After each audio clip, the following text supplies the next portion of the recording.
Bienvenido a esta sesión.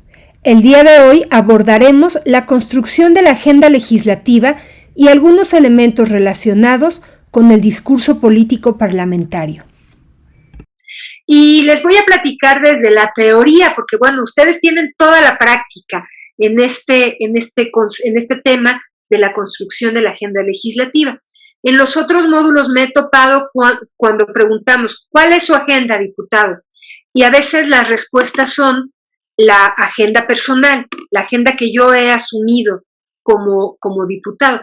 Pero en realidad la agenda legislativa se construye a partir de todo lo que existe en el imaginario social. Algo que no es un problema común no entra en el proceso de agenda.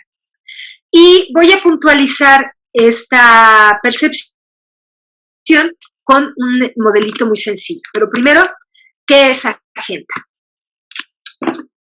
La agenda es el proceso mediante el cual las demandas de los diferentes grupos de la población se convierten en asuntos que compiten por la atención de gobernantes y legisladores. Es decir, los ciudadanos se ponen de acuerdo para poder incidir y tratar, así como si fuera una canasta de básquetbol, tratar de meter su problemática para que alguien la atienda.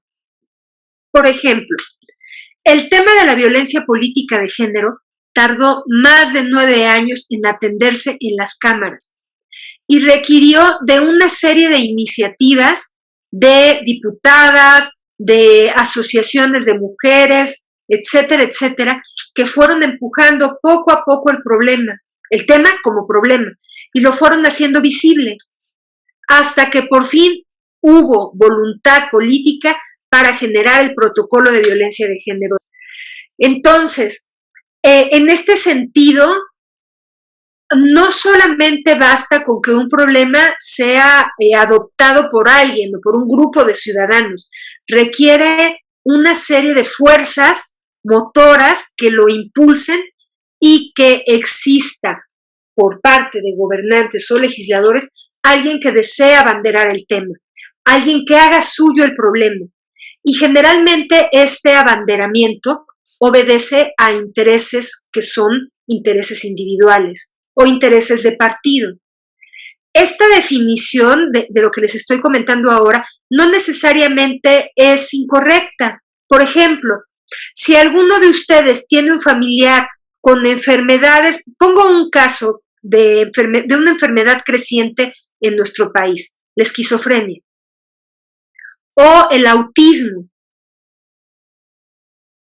Supongamos que hubiera un grupo de padres de niños con autismo o un grupo de familia de pacientes con esquizofrenia. En este sentido, ese grupo empieza a hacer ruido y esa información va a ir escalando en importancia.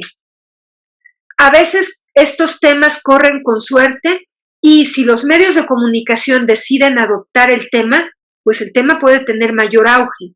De manera que cuando ya los medios de comunicación empiezan a discutirlo, es mucho más fácil para gobernantes y legisladores captarlo. Existen 3 tipos de agenda. La agenda pública, que consta de temas que han alcanzado un alto nivel de visibilidad e interés público. Aquí hay algo muy interesante. La agenda pública se encuentra, es decir, en la agenda pública encontramos solo los problemas que la ciudadanía está discutiendo. En la agenda pública aún no existe la mano del gobernante o el legislador. La agenda formal, que puede ser de dos formas, la de gobierno o la legislativa. Es decir, cuando hablamos de agenda formal, quiere decir que ya hubo un proceso de selección de esos problemas que se encuentran en el imaginario social, en la opinión pública, y esos temas ya han sido seleccionados o por el gobierno o por las cámaras. De manera que una vez seleccionado las problemáticas, van pasando en una especie de filtro, se van jerarquizando y el resultado de esa jerarquización es que se le asigne recursos a ese problema. como resultado, después de la asignación de los recursos, hay dos cosas distintas. O se convierte en política pública o acción de gobierno, que es la que estaría impulsada por la agenda de gobierno, o se convierte en iniciativa de ley, que es la que se encuentra impulsada por la agenda legislativa. Les pido, por favor, sé que esta información puede ser un poco densa, porque, bueno, pues son clases de administración, de ciencia política, ¿no? Son clases que obedecen, pues, a más tiempo, con lectura previa, etcétera. Pero les pido, por favor, que todos sus comentarios, dudas, los puedan escribir en el chat. Yo estoy atenta a él para poderles resolver, si es que tuvieran alguna duda. Ahora, ya quedamos claros qué es agenda y que existen tres tipos de agenda. Agenda pública, agenda de gobierno o agenda legislativa. Espero que sea claro. Primero, solamente se integran a la agenda aquellos problemas públicos. Los problemas privados no se integran jamás a la agenda. Entonces, aquí lo interesante es que ustedes puedan identificar la diferencia entre problema público y problema privado. Solo incide en la formación de agenda el problema público. Muy bien, se dice, la literatura académica respecto a la formación de agenda ejemplifican el proceso de formación de agenda como si fuera un embudo en el cual se jerarquizan los problemas públicos y si pasa esa ronda de jerarquización, se asignan recursos públicos. Ustedes lo hacen todo siempre en el trabajo legislativo de asignar presupuestos, ¿cierto? Entonces, esto que está aquí es trabajo de los legisladores. Pero, ¿qué entra a la formación de la agenda? ¿Qué de todos los problemas públicos que existen en el mundo, o en México por lo menos, cuáles de todos esos problemas entran? ¿Y por qué algunos de esos problemas no? ¿Por qué tardaron 9 años en el protocolo de violencia de género? ¿O por qué, a pesar de las evidencias del cambio climático, todavía tenemos en el mundo, no solo en México, en el mundo, personas que dicen que el cambio climático no existe? Esa es la pregunta del millón, por eso es tan importante el tema, porque se dan los casos. Muy bien. Entonces, existen diferentes grupos de personas que van a incidir en que estos problemas ingresen a el embudo o a la formación de la agenda, como por ejemplo la sociedad civil organizada. Como ejemplo, pondría yo las asociaciones ambientalistas o, por ejemplo, las asociaciones de violencia a las mujeres, que hay muchas, o, por ejemplo, las asociaciones animalistas, que hoy han surgido muchas y que están trabajando muy duro para poder evitar todos estos problemas, sobre todo que salen a la luz en los medios de comunicación y que casi siempre coinciden en Ecatepec, ¿no? Donde maltratan animales o hay asesinos seriales, etcétera, etcétera, ¿no? Entonces, la sociedad civil incide. Los partidos políticos inciden porque los partidos políticos tienen ideologías que comparten. Grupos de choque, como por ejemplo los ambulantes, es un grupo de choque. O grupos paramilitares que existen de repente en algunos territorios. La iniciativa privada también incide en que los problemas públicos puedan ingresar a la formación de la agenda, pero sobre todo los medios de comunicación. Este punto no podemos evitarlo. Debemos estar al pendiente de qué se mueve en los medios de comunicación para identificar por dónde viene la incidencia. Es decir, ¿qué están apoyando estos medios de comunicación? Cada uno de estos grupos, y aquí viene algo que les pido tomen nota, cada uno de estos grupos, que yo he marcado 5 nada más, pero ustedes podrían identificar muchos otros, tienen objetivos particulares, recursos particulares y motivaciones en términos de trasfondo, que pueden tener un trasfondo. Objetivos, recursos y motivaciones. Estos elementos, estos tres elementos que les menciono, son parte del análisis de los actores que inciden en la formación de la agenda.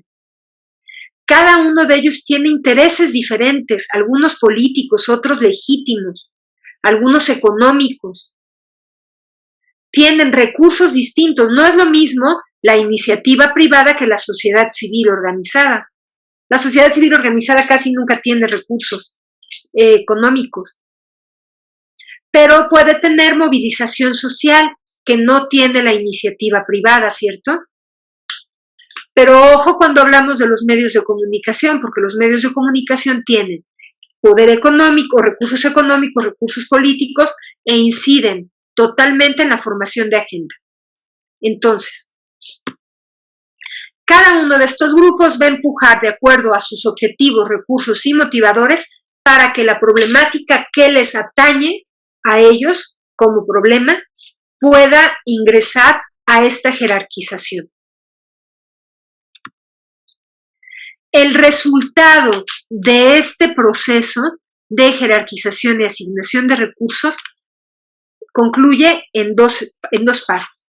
Ya les decía yo, política pública o acciones de gobierno o iniciativas de ley o decretos. Agenda pública es solo la primera parte. El imaginario social se encuentra aquí. Cuando ustedes lleguen a la lectura del discurso político y hablemos de imaginario social, ubíquense en este momento. Luego, agenda de gobierno, que es la que encabeza el gobierno federal y que también el gobierno estatal y municipal tienen su propia agenda de gobierno, que puede coincidir o a veces no coincide. Y finalmente la agenda legislativa, que es la agenda que nos atañe a los participantes en este diplomado. Por lo tanto, hablar del paradigma político y el paradigma normativo, que es de los primeros temas que se atienden en nuestro módulo, no está de más referirlo y analizarlo desde la visión histórica, para que podamos identificar cómo este resultado que vamos a tener, que es la iniciativa de ley o los decretos que ustedes analizan, debaten, negocian, cabildean, para que se genere el mejor resultado, pues siempre es pensando en los objetivos, los recursos y los motivadores que hay detrás de esas problemáticas. Y el trabajo del legislador, pues es un trabajo muy importante porque no solamente incide con iniciativas, sino que en esta jerarquización de los problemas públicos va a fungir como peso y contrapeso. Para los que están relacionados con este concepto de pesos y contrapesos muy propio de la ciencia política, decimos que las cámaras o el Parlamento es el peso, es decir, ejerce la función de peso y contrapeso frente al gobierno, sea federal, estatal o municipal, porque vamos a buscar ese equilibrio y que los motivadores, objetivos y recursos propios del gobierno, que tiene objetivos políticos y objetivos personales, también puedan equilibrarse con el sentir de la ciudadanía.